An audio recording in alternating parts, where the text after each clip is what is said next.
The skinwalkers of Roselawn Cemetery. People knew to stay away from Roselawn Cemetery after dark. No one dared go there. No one dared whistle. And if you heard dogs, coyotes, or whispers at night, it was already too late. The stories about skinwalkers were more than legends. Everyone knew someone who claimed to have seen or heard them. Jake didn't believe any of it. "You're all scared of nothing," Jake said, pacing around the fire. The small group of teens sat quietly, their faces illuminated by the flickering flames. "Skinwalkers? Seriously? You all sound like my grandma with her ghost stories." Eli, sitting stiffly on a log, glared at him.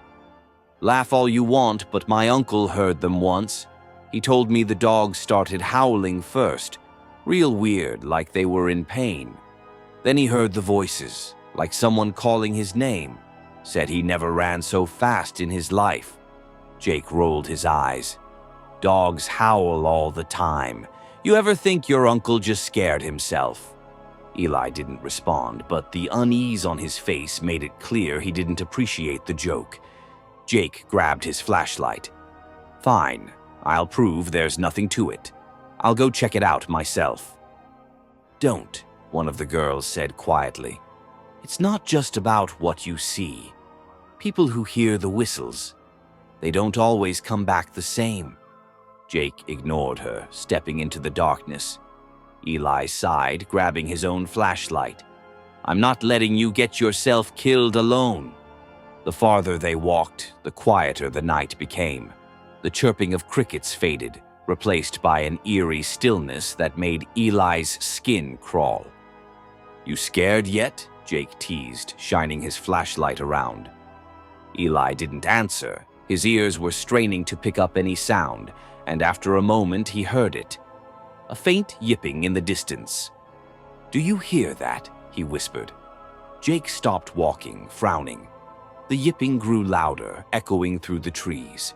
It was too uneven to be normal, like coyotes imitating themselves. "It's just animals," Jake said, though his voice was unsteady. Then came the whistle. Jake froze. "Was that you?" "No," Eli hissed. His hand tightened on the flashlight.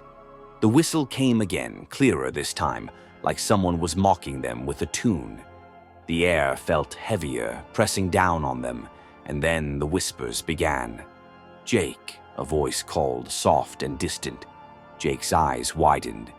"You heard that, right?" "Yeah," Eli said. "We need to go. Now." The whispering grew louder, overlapping until it sounded like a dozen voices speaking at once. They couldn't make out the words, but the tone was wrong. Angry, amused, hungry. Then they saw it. A shape emerged from the darkness, standing too still to be human. It was tall and thin, its limbs stretched unnaturally, its head tilted as though studying them. Jake's flashlight beam flickered over its face, but there was no relief in seeing it. Its features shifted like melting wax, one moment human, the next something unrecognizable. The figure stepped forward, its movements jerky and wrong. Then it opened its mouth and let out a low growl, followed by a sharp, piercing whistle.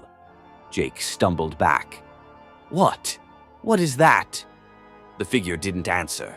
Instead, its mouth split into a wide grin, and it let out a sound, a mixture of a dog's howl and human laughter. Eli grabbed Jake's arm. "We have to go!" They ran blindly, their flashlights bouncing wildly in the dark. Behind them, the yipping and howling grew louder, as if the figure had multiplied. Jake tripped, falling hard to the ground. Eli skidded to a stop and yanked him up, his grip tight. "Come on!" The sound of footsteps, heavy and impossibly fast, followed close behind.